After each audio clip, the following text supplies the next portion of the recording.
E aí, minha gente? Sejam bem-vindos a mais um vídeo aqui no canal. Como é que vocês estão? Vocês estão bem, gente? Depois de mais de 20 dias sem vídeo aqui no canal, porque a gente estava se organizando, ainda se localizando, né? Estamos de volta ao Brasil. Finalizamos o período de doutorado de sanduíche nos últimos 6 meses. E, nossa, eu tenho que falar pra vocês, viu? Uma nova pessoa, uma nova profissional, com toda certeza. É uma experiência de fato transformadora, gente. Olha, sem brincadeira. Mas, o que eu quero compartilhar com vocês hoje é justamente como é que tudo começou. Como é que toda essa questão do doutorado de sanduíche, o início desse planejamento, o início desse sonho, como ele nasceu. Então, bora lá!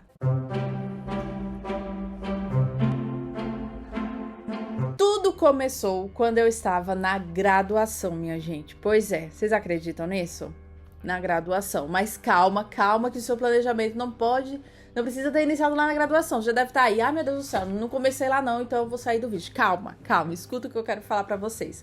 Quando eu ingressei na graduação de enfermagem aqui na UFCG, no meu primeiro período, eu escutei falar de um estudante que estava no quarto período e que ele estava fazendo Ciências Sem Fronteiras, que era um programa do governo na época, onde graduandos poderiam se candidatar para passar um ano em uma universidade no exterior.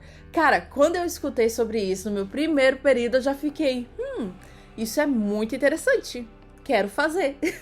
E aí eu comecei a aguardar o lançamento do edital, né? Eu no primeiro período não poderia tentar naquela época, eu só poderia tentar se eu estivesse entre o segundo e o oitavo período, que era a exigência do edital, né? Conforme a porcentagem e duração do seu curso. E esperei, aí passou o segundo período, passou o terceiro, passou o quarto, quinto, sexto, oitavo, nono, 10º, eu me graduei. E nada de lançamento do edital do Ciências Sem Fronteira, gente. O edital que esse rapaz tinha ido foi o último lançado pelo programa. Mas esse sonho nunca morreu, eu confesso a vocês. Ele sempre esteve plantado aqui na minha mente, tanto que eu sempre estive muito próxima do inglês, exercitando o inglês, né? Eu fiz uma English Online, que era um curso gratuito para os estudantes do ensino superior. Fiz vários TOEFLs ITP na época, oferecidos gratuitamente pela UFCG. Então, assim, eu tava sempre tentando, não dava com a proficiência em dia, porque a qualquer momento poderia ser lançado o edital e eu estava, né, quase pronta para ir. Só que não foi lançado. E aí, o sonho de fazer mestrado sanduíche ficou na minha mente. Fui para a residência e ingressei no mestrado logo depois da residência, lá na Universidade de São Paulo.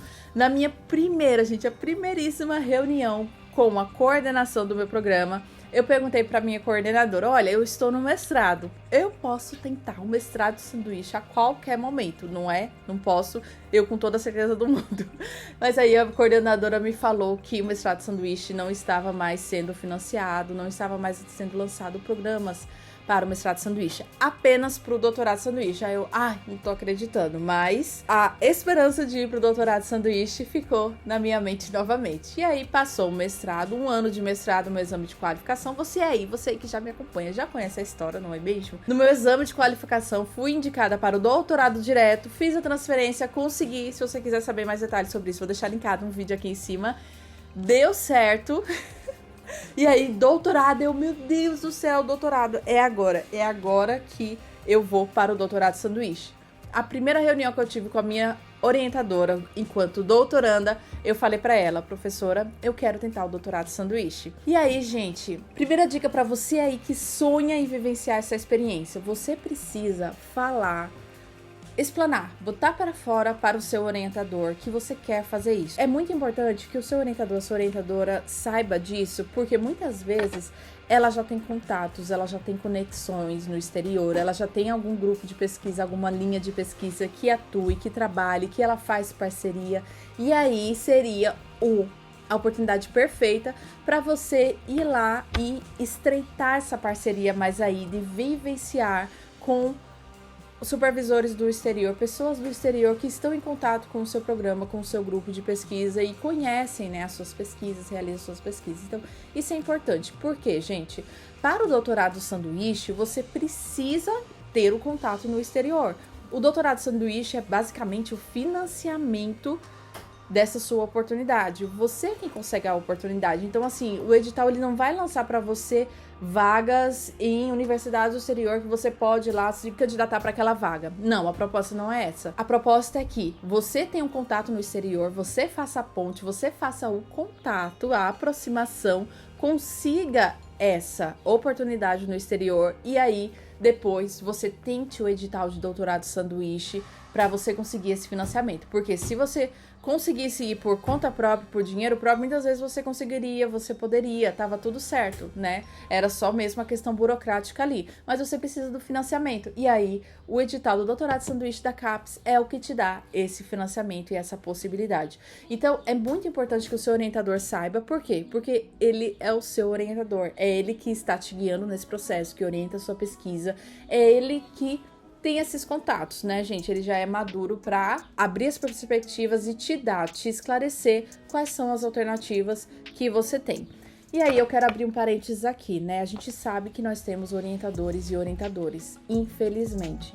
Já escutei falar, já conversei com uma pessoa que estava fazendo doutorado e que o orientador dela não apoiava ela a vivenciar essa experiência. Ele não queria isso. E ela sentia que ele fazia alguns movimentos tentando sabotar esse movimento dela, gente. Então, se você sente, né? Porque assim, a gente às vezes sabe, a gente conhece, a gente já escutou histórias, né? Do seu orientador. Então, se você sente que o seu orientador é uma pessoa capaz de fazer isso, ou que ela não iria apoiar, ou que ele iria dificultar essa oportunidade para você, joga no ar. Eu sugiro assim, joga primeiro, ou vê o que ele acha de estudantes que fazem intercâmbio, que vão para uma experiência dessas, né?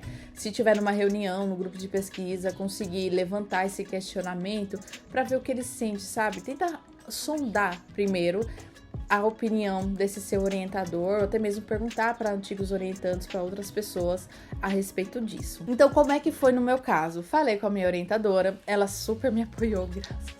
Ela super contente e foi sincera comigo. Olha, Camila, no momento a gente tem uma parceria, né, que nós realizamos, temos proximidades, temos uma pessoa que já foi fazer doutorado sanduíche lá com essa pessoa e que essa pessoa está aberta a receber estudantes. Contudo, como a gente estava quase saindo da pandemia, né, porque tem isso, gente.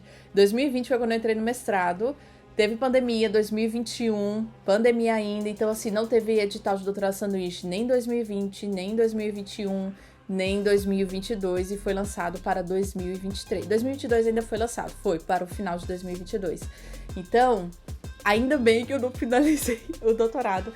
Antes dessa oportunidade sair, eu consegui vivenciar ela, né? E assim, eu consegui de primeira. Nossa senhora, as pessoas chegam e falam, nossa, você conseguiu de primeira, porque não é um processo fácil, mas é possível. Aí a minha orientadora foi e falou, então, Camila, tem esse pesquisador aqui que tá recebendo, mas tá complicada a situação lá na Inglaterra, né? Muitos casos de Covid ainda no hospital e tudo mais, aí ele não conseguiria receber naquele momento e não era seguro nem mesmo pra gente que iria pra lá. E aí, eu teria que buscar por outros pesquisadores, né, gente? Então, assim, a gente começa a pesquisar por nomes internacionais, nome em artigo científico, né? Quem são os principais pesquisadores na área que pesquisam exatamente o que a gente está pesquisando ou estão utilizando a metodologia ou já utilizaram, né, publicaram artigos utilizando a metodologia que a gente usou. Quem são essas pessoas? E aí você começa a fazer uma listinha de possíveis nomes, de possíveis contatos que você poderia fazer. Sempre nas publicações do artigo científico tem um e-mail dos pesquisadores que você consegue mandar e-mail, você consegue entrar em contato com essas pessoas, né? Mas no meu caso, gente, eu fui fazendo esse movimento, só que olha só o que aconteceu. Lá na escola de enfermagem aconteceu a 5ª conferência da escola e o tema foi em educação interprofissional, que é o tema da minha tese de doutorado. E aí a gente convidou um palestrante internacional dos Estados Unidos e eu já fiquei, olha aí uma possibilidade, quem sabe? E aí, como eu estava na comissão organizadora, eu me ofereci para receber ele, né, para fazer aquela sala de espera antes de ele realmente entrar para a palestra. Prestei muita atenção na palestra. Gente, eu nunca prestei tanta atenção numa palestra na minha vida, eu acho. Então eu fiz anotações, né? Tentei prestar super atenção, assim, tal. E depois que a palestra finalizou, fui mandar... Depois, assim, não logo em seguida, né? No outro dia, eu fui mandar um e-mail pra ele, elogiando ele, né? Dizendo que eu tinha gostado muito, eu tinha achado interessante. Fiz uma pergunta lá, que eu estava curiosa. E aí, ele me respondeu quase que de imediato. Depois disso... em contato com a minha orientadora, a gente conversando nessa possibilidade, que talvez seria interessante, né? Porque ele era o diretor de um centro de educação interprofissional, educação em prática interprofissional lá nos Estados Unidos. A gente foi e convidou ele para uma reunião, né? Mandei um e-mail para ele, entrando em contato, dizendo que a gente tinha uma proposta para ele, né? Uma proposta de realizar um doutorado sanduíche, um programa de doutorado sanduíche. Expliquei para ele o que é, gente, porque isso é um programa da CAPES, do governo brasileiro, tá? Muitas pessoas lá fora nunca escutou falar do que é o doutorado sanduíche. Expliquei para ele via e-mail e ele topou se reunir com a gente. Olha, ele se reuniu, me apresentei para ele, apresentei minha carreira acadêmica, profissional, né, de forma bem sucinta, né? Eu fiz 2 slides, um com o meu histórico e o outro com a minha proposta, e essa proposta de doutorado sanduíche para ele, e ele topou. Ele falou, beleza, tudo certo, fez uma carta para mim. Claro, ele conversou lá com a universidade, como é que isso funcionaria, e depois de todos os transmites lá na universidade, ele disse que sim, era possível realizar essa oportunidade. Claro, gente, todo esse processo eu tô falando assim de forma muito resumida, mas assim, foi com muito treinamento com o speak, né, com a fala do inglês. Então, eu estava tendo aulas particulares, né, com uma professora maravilhosa que me deu várias dicas, tanto do idioma como também de como me comportar, de como me responder, de possibilidades que poderiam acontecer, o que ele poderia perguntar, o que ele poderia fazer, né? E aí, eu ter uma resposta, eu ter uma reação adequada a tudo que ele trouxer para mim, e muito treinamento para fazer essa apresentação, essa conversa com ele no outro idioma, que assim, a minha fala, para eu começar todo esse processo, não era nada, era terrível, eu não conseguia articular, eu não conseguia falar claramente, sério, o meu inglês era péssimo, e se você aí tá inseguro por causa de inglês, não fique. Tire a proficiência e quando chegar lá, você vai desenrolar. Acredite em mim. Ai, meu Deus do céu. Lágrimas. Mas é possível, gente. Se você conseguir adiantar o máximo possível o inglês aqui, adiante. Mas assim, não deixe que isso seja uma barreira para você tentar essa oportunidade lá fora. Então, se eu pudesse finalizar esse vídeo deixando 3 dicas principais aqui de toda essa história para vocês, minha gente. A primeira é: fale com seu orientador, esclareça, diga que você está interessado, tá? Porque isso é importante para esse seu processo dar certo. 2, fica de olho no lançamento dos editais de doutorado sanduíche. Se você tem um e-mail institucional, fica de olho no e-mail. Eu tava sempre acompanhando, sempre ligada. De vez em quando eu procurava ali no Google edital doutorado sanduíche, né? Para ver se tinha previsão, quando é que seria lançado, porque é o seu programa que vai divulgar a forma com que os estudantes serão selecionados, tá? Então, a universidade divulga para os programas e os programas selecionam os estudantes da forma que eles acharem melhor. E a terceira dica principal delas é que se a porta não estiver aberta para você, escancar essa porta, cria oportunidade, né? Participa de evento científico internacional, veja os artigos, manda e-mail para os supervisores internacionais, tente, gente. E assim, eu ainda tentei, eu mandei e-mail para esse professor, ele falou para mim que não tinha, mas ele poderia sugerir uma outra pessoa. Respondi para ele dizendo que estava interessada, ele não me respondeu de volta. Mandei e-mail para a pessoa que ele achou interessante e era lá da Suíça. Meu Deus, essa experiência poderia ter sido totalmente diferente, mas essa pessoa da Suíça nunca me respondeu. E assim, meio que tava dessa questão dos Estados Unidos, né? E acabou sendo os Estados Unidos. Gente, como são as coisas, né? Como as coisas acontecem. Então, escancara aí essa porta. Se você gostou desse vídeo, dá o gostei aqui embaixo, gente. Aproveite e se inscreva no canal, ativa o sininho para receber notificações e muito obrigada por assistir. Até mais!